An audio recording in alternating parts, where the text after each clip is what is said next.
नमस्कार. आज 14 जुलै 2026 वार आहे मंगळवार. लोकसत्ता आणि द हिंदू वृत्तपत्र विश्लेषणमध्ये आपलं स्वागत आहे. पहिली बातमी. 17 महिन्यांत पहिल्यांदाच रिझर्व्ह बँकेची नियंत्रण रेषा पार, महागाई आवाक्याबाहेर. पहा, आपल्या देशामध्ये महागाई नियंत्रणात ठेवण्याचं काम 2 बेसिसवरती केलं जातं. आता ही आहे महागाई, ज्याला आपण मराठीमध्ये इंग्लिशमध्ये इन्फ्लेशन असं म्हणतो.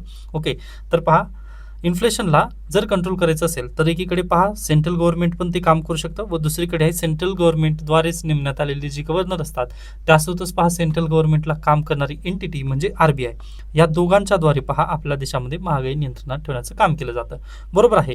मग सेंट्रल गव्हर्नमेंट महागाई कसं नियंत्रणात करू शकतं? तर पहा, मार्केटमध्ये जास्त पैसा आहे. ओके, मग तो मार्केटमधला जो जास्त पैसा झाला ना तो सक करून घेण्यासाठी काय करावं लागेल? गव्हर्नमेंटला टॅक्सेशन वाढवावे लागतील. बरोबर आहे. मग इथं काय म्हटलं जातं? पहा, ही आहे फिजल पॉलिसी. बरोबर आहे. परंतु फिजल पॉलिसी कधी पहा फक्त वर्षातून एकदाच आपण देतो, म्हणजे budget. Fiscal policy is equal to budget. बरोबर आहे. बजेटमध्येच आपण टॅक्सेशन वगैरे बिल मांडतो. बरोबर. मग केंद्र सरकारला दर वेळेस आपला बजेट वगैरे ते मांडता येणार आहे का? किंवा फिजल पॉलिसीमध्ये चेंजेस करता येतील का? तर बिलकुल नाही. व पहा, त्यांनी जर फिजल पॉलिसीमध्ये चेंजेस करायला लागले तर आपल्या देशामध्ये जी इन्व्हेस्टमेंट, फॉरेन इन्व्हेस्टमेंट येणार आहे ना ती येणार नाही. काय येणार नाही? कारण पहा, दर महिन्याला यांनी चेंजेस करतात. यांच्या म्हणजे भारत देशामध्ये लगातार कोणतीही गोष्ट चालू शकत नाही, किंवा पहा त्यांचे जे निर्णय आहेत ना ते चेंज होतात. मग यासाठी पहा कोणताही दुसऱ्या देशातील जो व्यक्ती आहे ना ती भारत देशामध्ये पैसे लावायला तयार होणार नाही. मग या कारणानिमित्त त्यांनी काय म्हटले? पहा, सेंट्रल गव्हर्नमेंटने म्हटलं की बा आपण हे काम करू नये, टॅक्सेशन वाढवायचं किंवा कमी करायचं हे दर दिवशी आपण हे काम करायचं नाही, तर हे काम देऊयात आपण कोणाला? RBI कडे. मग 2016 पासून पहा RBI कडे गेलेला आहे महागाईला कमी करायचं किंवा महागाईला नियंत्रण ठेवण्याचं काम आता RBI कडे दिलं आहे. मग RBI काय करते? पहा, RBIला त्यांनी कार्य अशा पद्धतीने ±2% एवढी महागाई त्यांना नियंत्रणात ठेवायची आहे. म्हणजेच काय? पहा, अगदीच 4% वरती महागाई ठेवायची आहे. मग इकडे जर तुम्ही गेलात तर प्लस जर झालं तर 6% व इकडे जर आलं म्हणजे मायनस झालं तर 2%. ओके, ±6% वरती जर गेलेली असेल महागाई व लगातार 9 महिन्यासाठी जर ही महागाई 6% वर जर गेलेली असेल, म्हणजे कन्झ्युमर प्राइस इंडेक्स जर 6% वर जर जास्त असेल 9 महिन्याच्या कार्यकाळासाठी, तर काय करेल? सेंट्रल गव्हर्नमेंट काय करेल?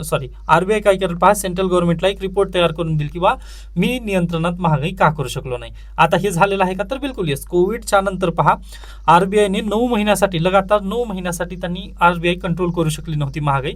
मग त्यावेळेस त्यांनी रिपोर्ट दिली होती, पण ती रिपोर्ट कशी होती? पहा, बंदिस्त होती. ओके, लिफाफा बंद ती रिपोर्ट होती. त्यामुळे पहा, ज्यावेळेस इंडियन एक्सप्रेसचा एक कार्यक्रम होता त्या कार्यक्रमामध्ये CGI DY चंद्रचूड गेले होते, तर त्या कार्यक्रमामध्ये त्यांनी कटाक्षमध्ये म्हटले होते की आमच्या ग्रुपमध्ये सगळं जे काही चालतं ना तर ते अगदी ओपन, म्हणजे बंद लिफाफ्यामध्ये आमचे कामं होत नाहीत, तर ओपन सर्व काम होतात. तसं तिथे कटाक्ष मारण्यात आलेला होता. परंतु त्या तिकडे जाऊ नका, फक्त मला ते आठवलं म्हणून मी तुम्हाला हे सांगितलेलं आहे.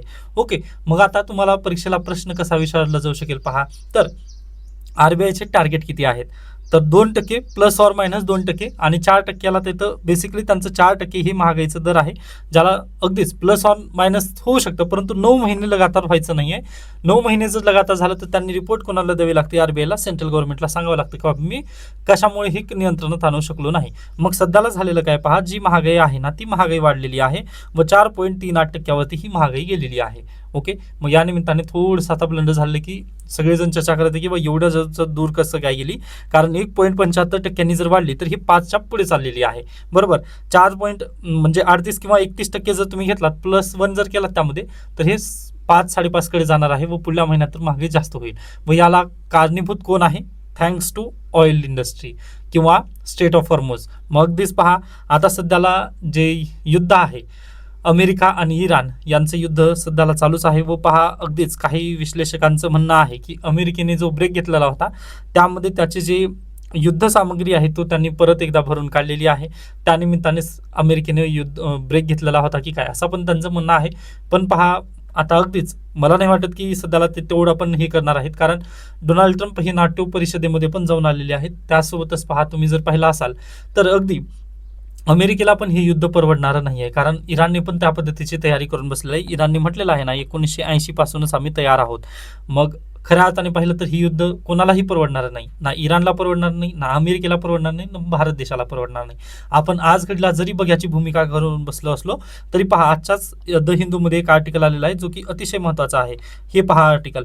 या आर्टिकलमध्ये काय म्हटलंय तर 85% जे ऑइल आहे ना, ती इम्पोर्ट कुठून घेतो आपण, तर स्टेट ऑफ हॉर्मुझमधून येतं. व त्यातल्या त्यात 90% जे LPG आहे ते स्टेट ऑफ हॉर्मुझमधूनच येतं. आता लास्ट टाइम पंतप्रधान नरेंद्र मोदी यांनी म्हटले की बाबा आपण आता ऑइलमध्ये 54 लाख टन जे आहे ते आता आपण जे LPG आहे ते स्वतः भारत देश उत्पादन करणार आहे.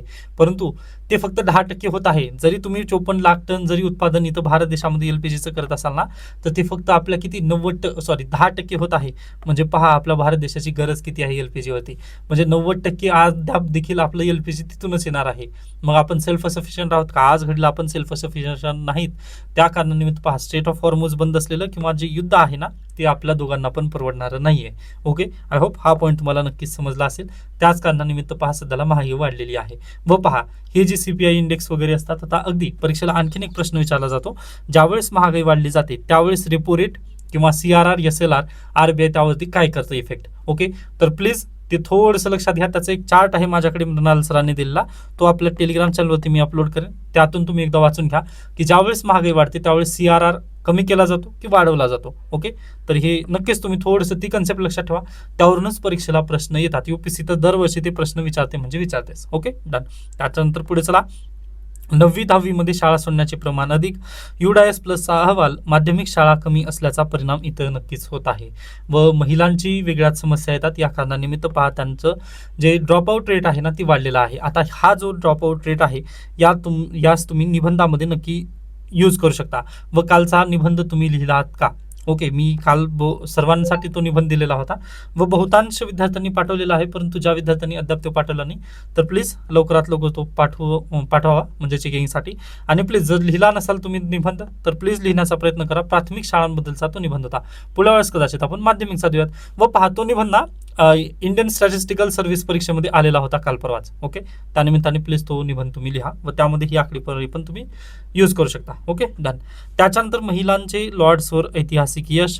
लॉर्ड्सच्या मैदानावरील पहिल्या महिला कसोटी सामन्यात भारतीय महिला संघाने यजमान इंग्लंड संघाचा 270 धावांनी दणदणीत पराभव केला आहे. या संदर्भात कॉंग्रॅच्युलेशन्स. नक्कीच परीक्षेला प्रश्न येऊ शकतात, त्यामुळे स्पोर्ट्स न्यूज ही लक्षात ठेवा. ओके, त्याच्यानंतर पुढे चला. नेक्स्ट पहा, हॉर्मुझमध्ये इराणची नाकेबंदी, अमेरिकेकडून इराणी जहाजांना प्रवेशबंदी, दोन्ही देशाकडून परस्परांवरती हल्ले तीव्र करण्यात आले आहेत. पहा, आता हे जे स्टेट ऑफ हॉर्मुझ आहे अशा पद्धतीने, इकडून इराण व अशा पद्धतीने आहे पहा हे स्टेट ऑफ हॉर्मुझ. ओके, हे दोघांसाठी वन ओपन. मग इकडं आहे ओमान. मग आता इराणने काय केलेलं आहे पहा, हे आहे इराण आणि इकडं आहे पहा ओमान. ओके, मग ओमान बरोबर आपण करार करूयात का, असं सध्याला चर्चा इराण करत आहे. म्हणजे इराण आणि ओमान या दोघांनी जर स्टेट ऑफ हॉर्मुझवरती कंट्रोल ठेवलं, मग त्यांचं बेसिकली म्हणणं काय, यामधून USA ला बाजूला ठेवूयात. स्टेट ऑफ हॉर्मुझ USA कंट्रोल करायला पाहत आहे. मग इराण काय म्हणत आहे की बाबा हे माझं प्रदेश आहे, मग मी इथला राजा आहे, तू माझ्या प्रदेशामध्ये येऊन राजा होण्याचा प्रयत्न करू नकोस. मग त्यांनी काय म्हटलंय पहा, ह्या ओमानला पण संधी देऊयात. मग ओमानला त्यांनी म्हटलेलं आहे की बाबा तू आणि मी आपण दोघं मिळून ह्या स्टेट ऑफ हॉर्मुझला कंट्रोल करू शकतो का, असं त्यांनी एक प्रस्ताव ठेवला आहे. पाहूयात यामध्ये पुढे घडामोडी काय होणार आहे. पण सध्याला तरी डोनाल्ड ट्रम्प थोडंसं रागावलेले बेसिकली दिसत आहेत व त्यांनी अगदीच भरपूर हल्ले तिथं चालू आहेत पहा स्टेट ऑफ हॉर्मुझमध्ये. नेक्स्ट आहे सोनम वांगचुक यांची प्रकृती खालावली, सरकारच्या भूमिकेवर विरोधक नक्कीच आक्रमक झालेले आहेत. ओके, त्याच्यानंतर पुढची बातमी, विद्यार्थ्यांच्या नावावर परस्पर खाती उघडून लाखोंच्या शिष्यवृत्तीवर डल्ला. म्हणजे ही जर बातमी पाहिलं ना, अतिशय दुर्दैवी ही बातमी आहे. मध्य प्रदेशमधून ही बातमी आलेली आहे. आता अगदीच इथूनच एक केस स्टडी नक्की विचारली जाऊ शकेल. पहा, तुम्ही जर शाळेचे प्रिन्सिपल असाल किंवा तुम्ही जर त्या बँकेचे मॅनेजर असाल तर व्हिसल ब्लोअरची तुम्ही भूमिका अदा कराल का, याबद्दल हा प्रश्नचिन्ह नक्की विचारला जाऊ शकतो इथिक्स केस स्टडीमध्ये. तर नक्कीच उद्याच्या लेक्चरमध्ये ना आपण या केस स्टडीचा डिस्कशन नक्की करूयात.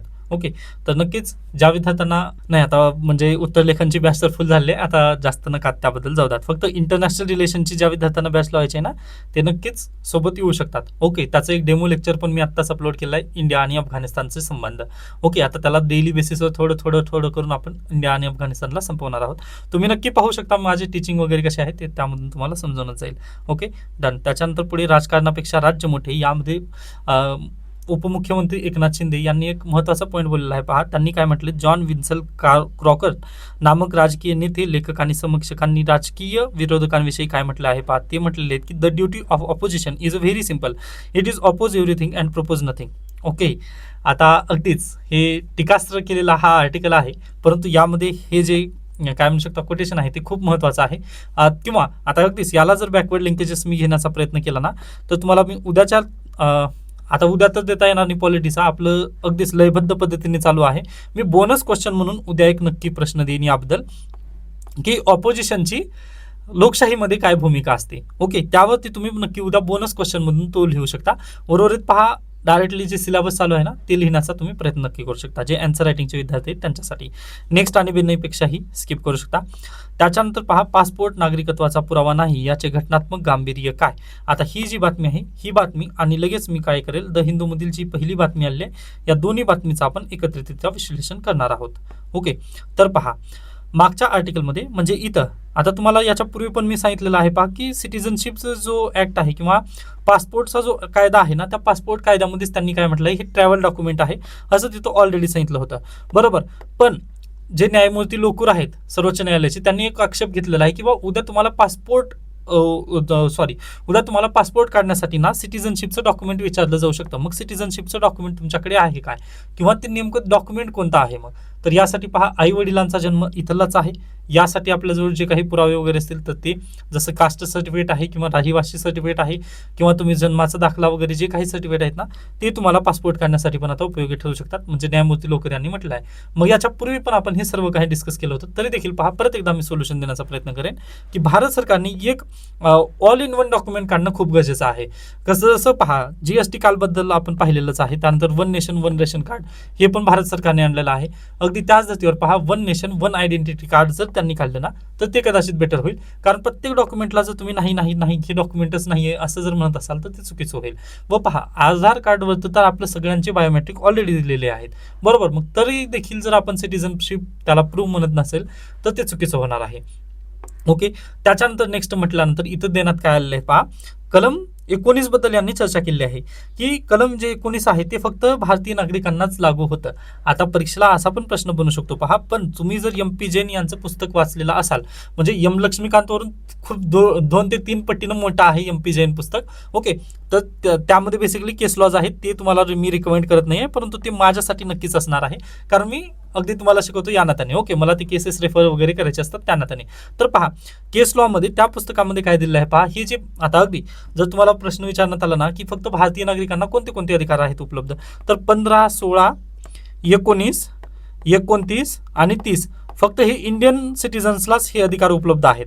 ओके, 15, 16, 19, 29, 30 हे फक्त इंडियन सिटिझन्सलाच हे अधिकार उपलब्ध आहेत असं त्या म्हणजे अगदी सर्वसामान्यरित्या आपल्याला म्हणण्यात आलेलं आहे किंवा पुस्तकांमध्ये वगैरे हे दिलेलं आहे. परंतु इंडियन कॉन्स्टिट्यूशन वगैरे यामध्ये थोडंसं शांत आहे पहा, व सुप्रीम कोर्ट पण ना याबद्दल शांत आहे. म्हणजे काय, उद्या आता अगदी आज घडीला UPSC प्रश्न यावरून का विचारू शकत नाहीये, तर त्याचं नेमकं इथं गूढ सत्य इथं आहे, कारण सुप्रीम कोर्टामध्ये ही फंडामेंटल राईट डायरेक्टली चॅलेंज करू शकतात. हे पहा, आर्टिकल 19 पण इंडियन सिटीजन व्यतिरिक्त अन्य सिटीजन्सला पण तिथे दिले जाऊ शकतात. म्हणजे पहा, हे सुप्रीम कोर्टमध्ये ज्युडिशियल रिव्ह्यू अंतर्गत येऊ शकतात. या नात्याने पहा, इथे सगळेजण शांत आहेत. ओके, फक्त आता अगदी जिथे ती तुम्ही जर पाहिलात ना सामान्य पुस्तकांमध्ये वगैरे ही चर्चा करण्यात आलेली आहे, परंतु फंडामेंटल राईट अगदीच दुसऱ्या सिटीजनला पण भेटू शकतात. कारण आपल्या देशामध्ये तुम्हाला माहिती असेल तर तुम्ही आता अगदी एखादी कंपनी काढलात ना तर कंपनीला पण आपण पॅन कार्ड इश्यू केला जाऊ शकतो. याच्यापूर्वी आपण ही चर्चा केलेली आहे आय थिंक. ओके, एखाद्या कंपनीला पण आपण पॅन कार्ड देतो, मग अगदी तसं पहा त्याला लिगल सिटीजन मानलं जातं.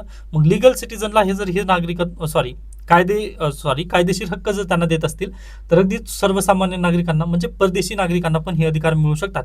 या नात्यानेच पहा, सध्याला ना जे सुप्रीम कोर्ट सध्याला बुकमध्ये थोडंसं शांतता आहे तिथे, की बाबा कोणतं जे मोठे मोठे पुस्तक आहेत ना ते त्याबद्दल शांत बोलतात. व अगदी सुप्रीम कोर्टामध्ये ही ज्युडिशियल रिव्ह्यू अंतर्गत देतात. त्यासाठी तुम्हाला पण हा पॉईंट लक्षात ठेवायचा आहे. हा, आज घडीला जर परीक्षेत प्रश्न विचारला व तुमच्याजवळ जर कोणताच ऑप्शन नसेल ना तर यापैकी 15, 16, 19, 29, 30 हे फक्त इंडियन सिटीजन्सला आहेत. हे पॉईंट लक्षात ठेवा. परंतु तुमचं पण माइंड ओपन ठेवा की हे सुप्रीम कोर्टाच्या रिव्ह्यू अंतर्गत येतात व सुप्रीम कोर्टाने याबद्दल काय म्हणू शकता शिक्कामोर्तब केलेलं नाही आहे. 12 ते 35 साठी शिक्कामोर्तब सुप्रीम कोर्टाने अद्याप केलेलं नाही की बाबा हे सगळे फक्त भारतीय नागरिकांनाच आहेत म्हणून. ओके, त्यामुळे थोडंसं फुकू पावलं इथं नक्की टाकू शकता तुम्ही. व युपीएससीने जर असा प्रश्न विचारला ना तर नक्कीच पहा याला लॉयर्स वगैरे चॅलेंज करू शकतील सुप्रीम कोर्टामध्ये, त्यामुळे तर ह्याला नक्कीच स्टक डाऊन केलं जाऊ शकतं. परंतु आपलं लक्षात ठेवण्यासाठी 15, 16, 19, 29, 30 हे थोडेसे आर्टिकल थोडंसं लक्षात ठेवा. उर्वरित तरी मी म्हटलं ना युपीएससी साठी वगैरे किंवा मेन्समध्ये पण लिहित असताना ना हे प्लीज आर्टिकल मेन्शन करण्याचं थोडंसं थांबवा, कारण सुप्रीम कोर्टामध्ये हे ज्युडिशियल रिव्ह्यू आहे.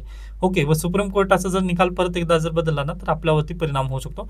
त्यामुळे प्लीज फक्त तुमच्याजवळ जर पर्यायच नसला काही लिहिण्यासाठी तरच तुम्ही याचा वापर करा, अन्यथा प्लीज याचा वापर करू नका. 15, 16, 19, 29, 30 हे फक्त इंडियन सिटीजनसाठी, पण दुसऱ्या सिटीजनसाठी पण हे आर्टिकल दिले जाऊ शकतात. ओके, प्लीज हा पॉईंट नोट डाऊन करून ठेवा. आता यामध्ये दिलेला आहे त्यांनी, पण मी म्हणतो MPJN मध्ये असंच दिलेलं आहे, तेच तुम्हाला लिहायचं आहे. Okay, done. त्याच्यानंतर पुढे चला. नेक्स्ट पहा, आपल्याला इथं दुसरी न्यूज गरजेची दिसत नाही. नेक्स्ट आहे पहा, डॉक्टर सुशील बारी सरांनी हा आर्टिकल लिहिला आहे की उत्तरलेखन कसं करायचं. मग अगदीच पहा, आपण पण याच बेसिसवर उत्तरलेखन चालू केलेलं आहे. पण आता अगदीच मी आताच प्रमोशन करणार होतो, परंतु बॅच फुल झालेले. आत्ताच एका विद्यार्थ्याचा मेसेज आला होता त्यानिमित्ताने. Okay, done. तर पहा, वेळेचे पालन करायचं आहे. तुम्हाला जर 7 मिनिट म्हटलं ना तर 7 मिनिटामध्येच ते उत्तर लिहायचं आहे, आणि 11 मिनिट तर 11 मिनिटामध्येच ते उत्तर लिहायचं आहे. मी ते सर्व काही शिकवणार आहे. त्याच्यानंतर नेक्स्ट जर तुम्ही म्हटलात ना, आणखीन एक महत्त्वाचा पॉईंट इथं पहा कोणता होता, त्यांनी दिलेला आहे. शाई न सोडणारे, शाईच्या रंगात गडद व फिका असा फरक न पडणारे असे नियमित पेन वापरावे. म्हणजे अगदी आता जे आपले विद्यार्थी लिहित आहेत ना त्यांनी पण ह्याच गोष्टींचा थोडंसं लक्षात ठेवा. पहा की तुम्ही जी प्रॅक्टिस आता सध्याला पेन करतात ना त्याच पेनचा तुम्ही प्लीज वापर करा. म्हणजे मेनसाठी पण 30 पेन राहू द्यायची आहे आपल्याला. ओके, ते एक महत्त्वाचा मुद्दा. मानसिक तयारी आपल्याला तशा पद्धतीने करायची आहे, कारण तुमचे पेपर 6 तास असणार आहेत व UPSC मुख्य परीक्षेचा वेळापत्रक पण आलेलं आहे, तुम्ही ते पाहून घेऊ शकता. ओके, त्यामुळे 3-3 तास म्हणजे 6 तास आपल्याला डेली आन्सर रायटिंग म्हणजे तिथे करायची आहे मुख्य परीक्षेत. तर तशा पद्धतीने आपली मानसिकता पण ठेवायची आहे व 7 मिनिटात ते किंवा 11 मिनिटामध्ये आपल्याला उत्तरलेखन करता येणं गरजेचं आहे. आणि सर्वात महत्त्वाचं काय तर 150 आणि 250 शब्दांची शब्दमर्यादा पाळायची म्हणजे पाळायची. काहीही जरी झालं तरी तुम्हाला ती शब्दमर्यादा पाळायचीच आहे. मग यासाठीच पहा आपल्याला काय करायचं आहे, उत्तरलेखनची प्रॅक्टिस करायची आहे. ओके, नेक्स्ट बॅचचे वगैरे ज्यावेळेस होईल त्यावेळेस मी तुम्हाला नक्की सांगेन, तुम्ही तशी पण कॉन्टॅक्ट करून नक्की ठेवू शकता. Okay, done. त्याच्यानंतर आपण पुढे जाऊयात. तर अशा पद्धतीने आजचा लोकसत्ता संपत. त्यानंतर आहे द हिंदू. पहिली बातमी पहा, retail inflation climbs past RBI target 4.4. Okay, म्हणजे पहा जेमतेम 4.38% आपण तिकडे पाहिलं होतं, पण यामध्ये जर तुम्ही 1% जर ऍड केलात ना तर हे 5.5% वरती जाणार आहे. मग हे 5.5% जर म्हटलात तर तुम्ही तर हे 6%च्या वर जाईल. बरोबर आहे. व RBI ला टार्गेट किती दिलेलं होतं आपण, तर RBI ला टार्गेट फक्त 6%चं दिलेलं आहे. म्हणजे 4%वरतीच तुम्हाला इन्फ्लेशन ठेवायचं आहे, प्लस 2% तुम्ही ठीक आहे जाऊ शकता, परंतु तुम्हाला वापसच राहायचं आहे. मग अगदी पहा 4%पेक्षा जास्त हे टार्गेट जात आहे. या निमित्ताने अगदीच देशभरामध्ये इन्फ्लेशन वाढल्याचे चिन्ह आपल्याला बेसिकली इथं दिसत आहेत. व याचं नेमकं कारण काय पहा, वेस्ट एशियामध्ये जे युद्ध सध्याला चालू आहे ते. Okay, done. त्याच्यानंतर पुढची न्यूज पहा, अगदी मद्रास हायकोर्टामध्ये जे काही चालू आहे त्याबद्दल ती बातमी गरजेची नाही आहे. नेक्स्ट पहा, तमिळनाडू, ते स्किप करू शकता आर्टिकल्स. नेक्स्ट आहे आता अतिशय महत्त्वाचा आर्टिकल आहे, can biogas aid India's energy security.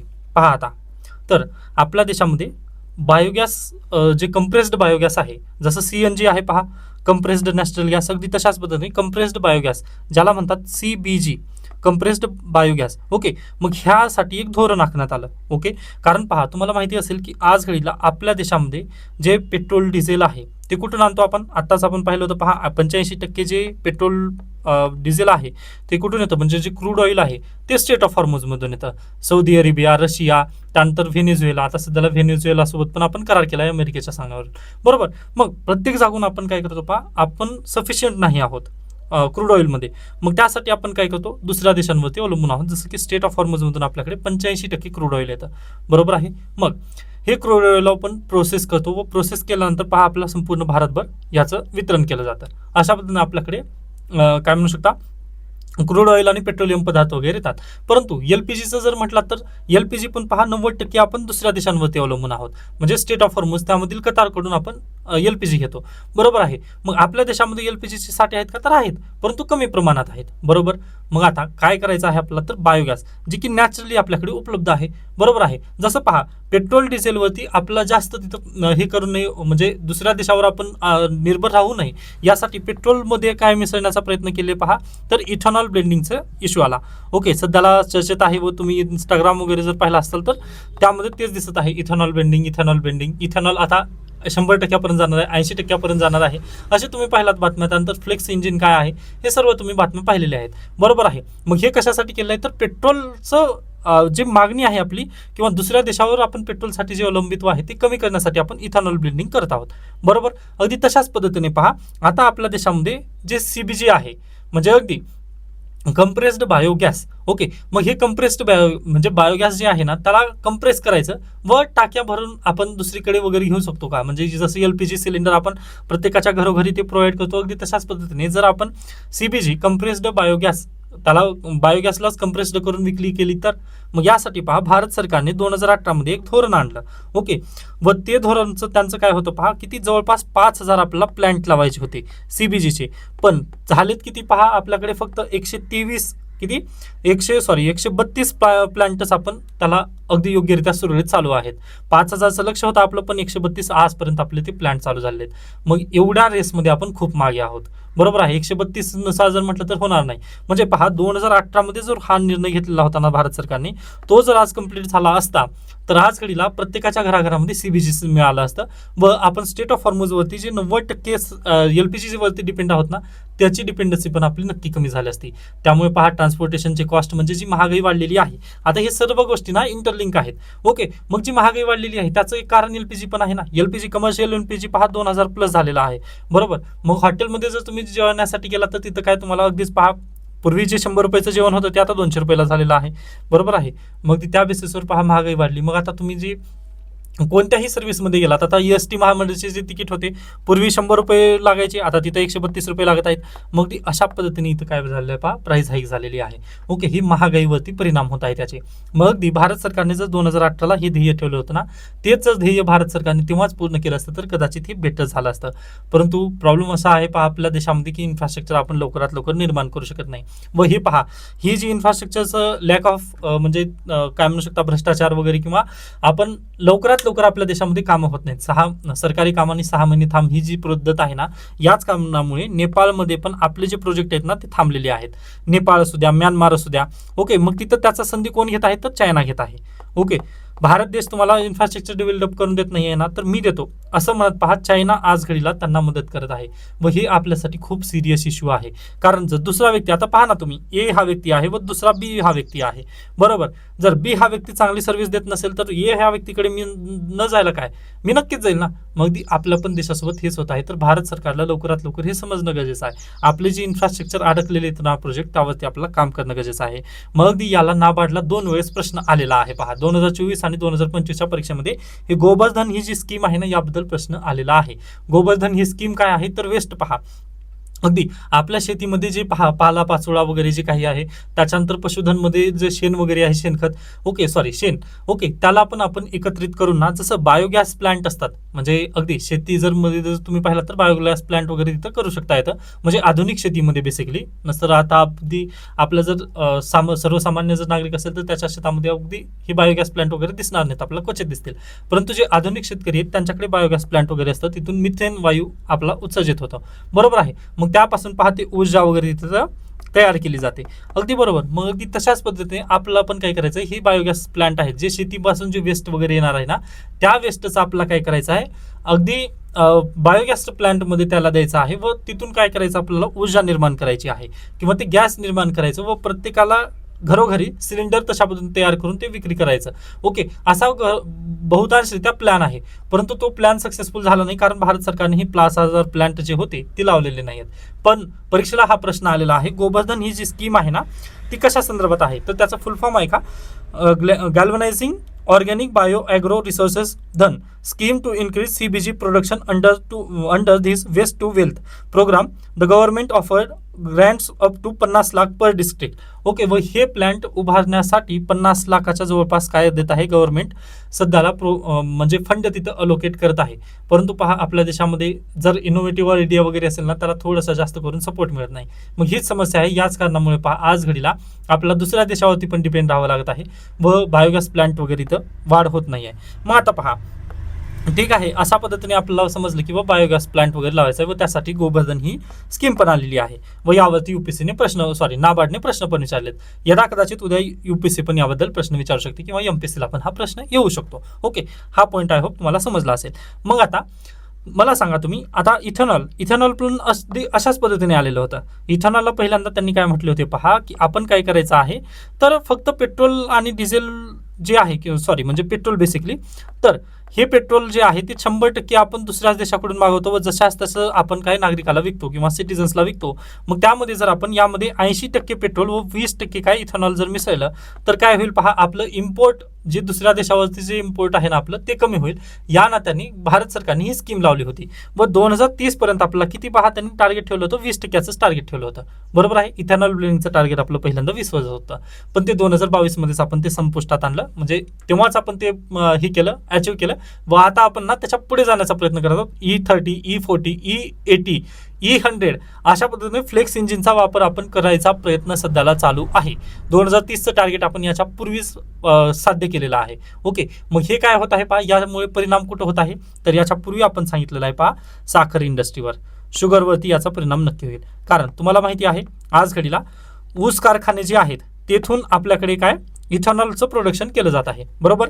मग मला सांगा याच्या पूर्वी काय व्हायचं पहा, 100% जे आहे 100% ऊसापासून पहा फक्त साखरच तिथं बनवली जायची. ओके, पण आता यामध्ये पहा 50%ची काय बनत आहे, साखर बनत आहे. 50%ची जर साखर बनत असेल व 50%चा पूर्वी आता इथेनॉल बनत असेल. ओके, तर मला सांगा मार्केटमध्ये साखरला आता अगदी मार्केटमध्ये साखरचा पुरवठा जास्त असेल का कमी असेल तर बिलकुल साखरचा पुरवठा इथं कमी होत आहे. मागणी पूर्वी आता कारण पहा इंडियन सिटीजन जे आहेत ना सकाळी उठल्या उठल्या आपल्याला चहा लागतं. बरोबर आहे.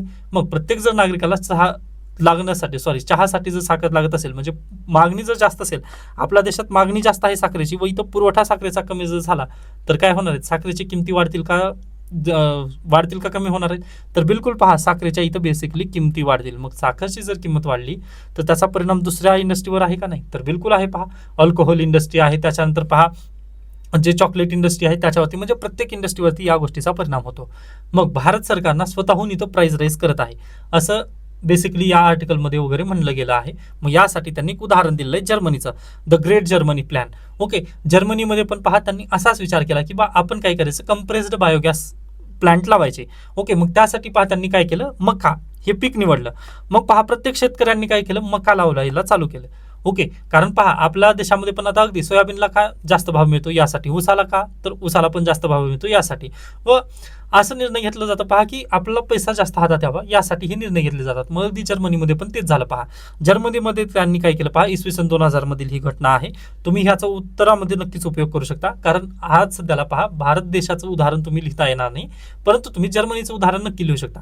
जर्मनीमध्ये काय झालं होतं पहा, त्यांना पण बायोगॅस प्लांट लावायचे होते. मग बायोगॅस प्लांटसाठी पहा त्यांच्याकडे काय होतं, आता शेतामधलं वेस्ट वगैरे होतं का तर थोडंच प्रमाणात होतं. त्यांच्याकडे पहा शेतातलं वेस्ट होतं 10%, म्हणजे आता तिथं दिलं नाही परंतु लक्षात घ्या, तुम्हाला उदाहरण स्वरूप सांगतोय मी, 10% शेताचं वेस्ट होतं. ओके, आणि 30% जर तुम्ही म्हटलात तर पहा पशुधन शेण वगैरे अशा पद्धतीने ते होतं. मग यांचं झालंच किती पहा, तर 40% झालं. मग आता उर्वरित 60% कुठून आणायचं, मग 60%साठी पहा त्यांनी मका लावला. मग मक्यालाच त्यांनी डायरेक्टली पहा ह्या बायोगॅस प्लांटसाठी त्यांनी वेस्ट म्हणून तिथं वापर चालू केला. ओके, मग मक्याचा जर बायोगॅस प्लांटमध्ये वेस्ट म्हणून जर वापर व्हायला लागला तर मला सांगा मका आता इकडे वळेल का, ग्राहकांसाठी मका येईल का. ओके, मग इकडे ग्राहकांसाठी मका मार्केटमध्ये यायलाच लागला नाही. सगळा जो मका आहे तो बायोगॅस इंडस्ट्रीकडे जायला लागला. मग आता मला सांगा इकडे काय झालं, सिटीजनमध्ये म्हणजे मार्केटमध्ये मक्याची मागणी वाढली का तर बिलकुल यस, मागणी वाढली आणि पुरवठा काय झाला पहा, पुरवठा एकदम नगण्य झाला. मग मागणी वाढली आणि पुरवठा नगण्य झाला, त्यामुळे पहा जे फूड प्राइसेस आहेत ना ते एकदम वाढले. ओके, जे अन्नधान्याची किमती आहेत ना ते खूप वाढल्या.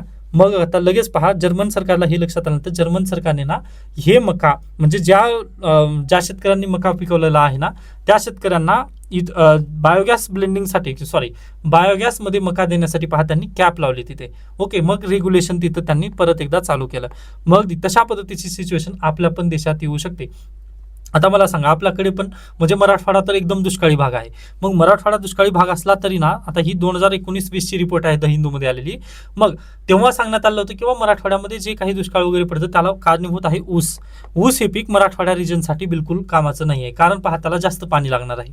मग जास्त पाणी जर लागत असेल व मराठवाड्यात पाणीच नसेल, जसं लातूरला रेल्वेने पाणी येतं, मग त्याचा परिणाम काय होणार आहे पहा. अगदीच साहजिक आहे पहा की जनतेला पाणी प्यायला मिळत नाही व तिथं जर उसाला आपण दिवस रात्र पाणी जर देत असू तर ते चुकीचं होणार आहे. पण इकडे लातूरमध्ये पण भरपूर कारखाने आहेत ना. मग आता अगदी ह्यासाठीच पहा परेशानी हीच आहे की आपण याला रेग्युलेट कसं करायचं. ओके, भारत देशाने तर निर्णय घेतला आहे की आपण बायोगॅस प्लांट वगैरे चालू करूयात. ओके, परंतु आपल्याकडे पण वेस्ट प्रोडक्ट तेवढं नाही आहे. ओके, आपल्याकडे पण जास्तीत जास्त पहा 70% होईल. मग 30% वेस्ट प्रोडक्ट तुम्ही आणणार कुठून आहात. ओके, मग 30% वेस्ट प्रोडक्टसाठी परत एकदा भारत सरकार काय करू शकेल पहा. अगदी अशाच पद्धतीने इथेनॉल ब्लेंडिंग सारखं किंवा अगदी मका वगैरे हे उत्पादन जे आहेत ना त्याचा वापर तिकडे केलं जाऊ शकतं. मग ही काय आपल्यासाठी धोक्याची घंटा आहे. आपण असं करता येणार नाही, कारण त्यामुळे पहा जे गरीब सर्वसामान्य जनता आहे ना त्यांच्या हातातून त्यांचा घास छिनला जाऊ शकेल, अन्नधान्य छिनलं जाऊ शकेल. म्हणजे काय आपल्या देशात आणखीन जास्त महागाई वाढवू शकेल. मग यासाठी जे लेखक आहेत ना त्यांनी थोडंसं भारत सरकारला थांबा असं इथे सूचना बेसिकली केलेल्या आहेत. पण पहा भारत सरकार ऑलरेडी थांबलेलंच आहे. 5,000 जे प्रोजेक्ट होते त्यापैकी फक्त 132 आज घडीला चालू आहेत. ओके, मग हे नक्कीच थोडंसं दमाने चालू आहे. मग याला आपल्याला जास्त फास्ट प्रोसेसिंग पण करणं काळाची गरज आहे, कारण आज घडीला तरी कचरा आहे ना आपल्याकडे, मग त्याचा तरी वापर करणं गरजेचं आहे. ओके, मग आता इथं वे फॉरवर्ड तर त्यांनी दिलेलं नाही आहे, परंतु आपल्याला त्यांनी म्हटलेलं आहे पहा की 2014 फक्त 1% आपल्याकडे काय इथेनॉल ब्लेंडिंग केली जायची, ती आता अगदी 20% झालेली आहे. मग त्यामुळे भारत सरकारवर आपण त्या पद्धतीने सांगू शकणार नाही की भारत सरकारचा निर्णय कशा पद्धतीने बदलेल. पहा 2014ला जर म्हटलं 20% इथेनॉल ब्लेंडिंग होईल का, तर नक्कीच कोणीतरी हसलं असतं, परंतु आज घडलं ते सत्य झालेलं आहे. मग त्या बेसिसवर भारत सरकारला थोडंसं या गोष्टींची पण जाणीव असणं काळाची गरज आहे. कारण पहा अन्नधान्याच्या किमती जर वाढल्या तर गरीब जनतेला ते परवडणारं नाही आहे. हेच लेखकांचं इथं बेसिकली म्हणणं आहे. मग आय होप तुम्हाला हा आर्टिकल नक्की योग्यरित्या समजलेला असेल. त्याच्यानंतर नेक्स्ट पहा आपण पुढे जाऊयात. User data expose due to flaws in Umang portal researchers. पहा आपल्या भारत देशामध्ये तुम्ही उमंग ॲप नक्कीच ऐकला असाल. पहा आधार कार्ड पासून ते कोणती पण सेवा जर घ्यायची म्हटलं तर उमंग ॲप आहे. पहा अशा पद्धतीने हे पहा इथं व्होटिंगचा अशा पद्धतीने एक बोटाचं चिन्ह वगैरे तिथं दिलेलं आहे. बरोबर, मग यामध्ये पहा जवळपास 2400 सेवा दिल्या जातात. एकाच ॲपमध्ये 2400 सेवा दिल्या जातात व त्यामध्ये तुम्हाला माहिती असेल EPFOची पण सेवा दिली जाते. EPFO व या EPFOमध्ये काय तुमचं PF अकाउंट पेन्शन फंडचं अकाउंट तपासलं जातं व या ॲपमधून पहा जवळपास 40 करोडचे ट्रान्झॅक्शन झालेले आहेत. ओके, व ह्या 40 करोडचा जरी इथं ट्रान्झॅक्शन झालेले असले ना तरी इथं प्रॉब्लेम काय झाला आहे, तर हे जे ॲप आहे उमंग ॲप यामध्ये फ्लॉज आहेत. म्हणजे काय म्हणू शकता, याला हॅक इझिली केलं जाऊ शकतं. ओके, मग आता हे ज्यावेळेस रिपोर्ट बाहेर आल्यानंतर पहा EPFOने त्यांची वेबसाईट बंद केलेली आहे व सिक्युरिटीसाठी CARTकडे ही वेबसाईट किंवा हे जे ॲप आहे ना ते गेलेलं आहे. मग आता इथं आपल्याला सजेशन्स काय द्यायचे आहेत किंवा ही काय गरजेचं आहे, आता इथं आपण मेजर्स काय घेऊ शकतो. तर पहा ज्या वेळेस अशा पद्धतीने आपण एवढं मोठं काहीतरी काम करण्यासाठी जातो, म्हणजे एखादी एक छत्री योजना आपण ज्यावेळेस बनवायला जातो ना त्यावेळेस फ्लॉज येऊ शकतात. कारण पहा इथं फक्त एका मिनिस्ट्रीला जोडायचं नाही तर भरपूर मिनिस्ट्रीला जोडायचं आहे इथं व जवळपास 2400 सेवा नागरिकांना ही एक ॲप देणार होतं. बरोबर आहे, मग भारत सरकार एवढं निष्काळजीपणा इथं करू शकत नाही, कारण पहा इथं 40 करोड ट्रान्झॅक्शन झालेले आहेत. EPFOचे पेन्शन फंड जे आहे व्यक्तींचं ते तिथं अडकलेलं होतं व पहा तुम्हाला जर ते डाटा डायरेक्टली एक्स्ट्रॅक्ट करायचं म्हटलं ना तर डायरेक्टली होतं, मग ते एन्क्रिप्टेड नव्हतं. तुमचा अकाउंट नंबर काय आहे, तुमचं ट्रान्झॅक्शनचं मोबाईल नंबर काय आहे, तुमचं OTP काय आहे, हे सगळं तिथं दाखवलं जात होतं. मग पहा एवढा 40 करोड जो डाटा आहे ना तो जर विकला गेला कुठे तर नक्कीच पहा आणखीन जास्त आपल्या देशामध्ये स्कॅम वाढू शकतात. ओके, मग ते फक्त सामान्य नागरिकांचे नव्हते तर अगदी ज्या व्यक्तीला नोकरी आहे त्यांचे होते. म्हणजे प्रत्येकाच्या अकाउंटला 1 लाख रुपये नक्की असणारच आहेत ना. मग पहा तिथून अगदी साहजिकरित्या जे स्कॅमर्स आहेत ना त्यांना एकदम मोठी ताट तर नक्की मिळाली असती. मग यासाठी पहा भारत सरकारने अशा ज्या वेळेस काय म्हणू शकता अम्ब्रेला स्कीम येतात ना त्यावेळेस भारत सरकारने जास्त सिक्युरिटी मेजर्स घेणं काळाची गरज आहे. हा एक पॉईंट तुम्ही नक्की लिहू शकता. त्याच्यानंतर पहा याच दरम्यान या उमंग ॲपमध्ये ना तुम्ही LPGचं सिलेंडर पण बुक करू शकत होता. आय होप तुम्हाला हा आर्टिकल किंवा ही जी बातमी आहे ती थोडक्यात समजलेली असेल. म्हणजे महत्त्वाचं तेच होतं. उर्वरित बातम्या आपल्यासाठी गरजेच्या नाहीत. पहा हे 2 मी आर्टिकल सोडलेले आहेत, काही आवश्यकतेचं नाही, स्किप केलं तर मोर दॅन सफिशियंट आहे. ओके, आपण आता इथे थांबूया. त्याबद्दल काही शंका काही काही सजेशन असतील तर नक्की सांगू शकता. धन्यवाद.